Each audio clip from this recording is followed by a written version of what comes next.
Hey guys, it's Cameroon and welcome back to another video. Now as we all know, Season 6 Invasion is going live this Thursday, or tomorrow, and with it comes some balance changes, a PvE campaign, a new game mode, and more. And well, I thought it would be a good idea to just look back at Season 5 and talk about what I liked and what I didn't like during it. If you've been subscribed to me for a little bit, you would know I've done 2 of these videos so far, and it was a really good video in terms of generating discussion. A lot of you gave your opinions on the previous season, and it was interesting to hear how all of you felt about it. It's very rare for everybody to like every change or update that happens, so be sure to let me know how you felt about Season 5 in the comments below. Also, I like to look over the channel at the end of each season to see where we are. It's cool to see how the channel has been growing or doing, and so before Season 5 started, I was just shy of 800 subscribers. And now we surpassed 1,000 and are still going strong. And I honestly can't thank you all enough. It's just surreal. So thank you for the support, whether that be through your comments, likes, subscribing, or even just watching my videos. You all are incredible people. But yeah, let's go over how I felt about Season 5. I'll start with the events first this time around, and overall, the events for Season 5 were definitely better than Season 4's. Questwatch was definitely the weakest in terms of what we got. The challenges were nice though, especially since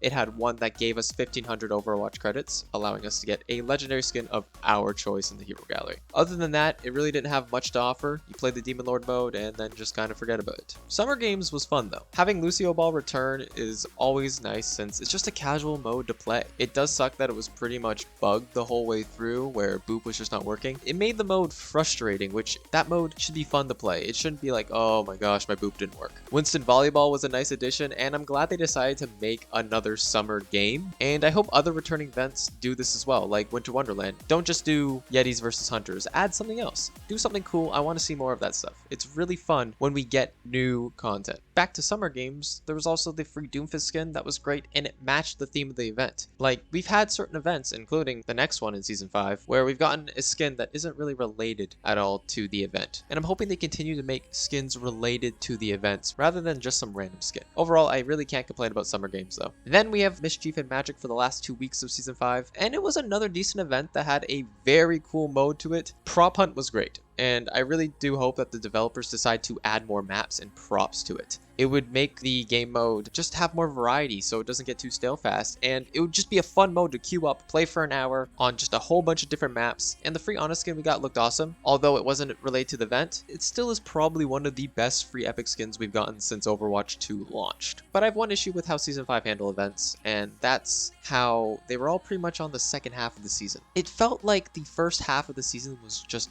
empty and not a lot of stuff happened. It's just a small thing, but it is still a little annoying. So hopefully Season 6 can make it feel like something is always happening in Overwatch. Now let's talk about balance. Season 5, in my opinion, was a strange one. CC, or should I say soft CC, returning is still a weird thing for me. Like, it's not the end of all things, of course, but being slowed sucks, especially when you're playing tank, but it's not overpowered. We'll just have to see if the devs continue to bring in more CC into the game to really see if it becomes extremely annoying or broken. Regarding specific hero changes, I'm very happy to say it didn't feel like one specific hero took over the whole game like Junker Queen did last season, which was very nice. There was also no other changes that felt really controversial, but some didn't make much sense, like Zenyatta's Discord nerf, where instead of it just reducing the damage percentage even on just tanks and allowing it to still have its range and uptime, they did the opposite, which just forces Discord on tank even more now. I know this isn't related to Season 5, but with Season 6 coming, Mercy got her damage percentage nerfed, but not Zenyatta. Weird priorities, Blizzard. Weird priorities. I will say though that I was glad to have more than just 2 balance patches this season. The hotfix patch was very much appreciated, even if it didn't address too much, and I really hope that Overwatch continues to do this, because then they can experiment with patches, and if it goes wrong, we know that they'll change it quite quickly. Reinhardt also got a buff, can't complain about that. Tank does still feel pretty awful to play though, and I'm hoping that with this next patch, it feels better, because I really do want to play more tank, but I'm just not having fun on tank. I've been playing way more DPS and support. Now, would I say this balance was better than Season 4? I think so, but I still think Season 3's balance felt better. Now, I do also want to talk about the advertising and marketing of the season though. If you've watched any of my videos, you know that this is a recurring theme for me, and it still annoys me with how Blizzard handles all of their marketing and advertising. Because, like, I don't know about all of you, but it really felt like I had no clue when anything was coming for this season. Like, whether that be new events, updates, or just anything else. I still don't get why Blizzard just doesn't do anything for them. They'll release a roadmap at the beginning of the season and be like, that's it. And then we get to a day before the event where they just post something on Twitter telling people it's coming the next day. Like, that's just awful. Build up hype for your events, make a trailer or something for it,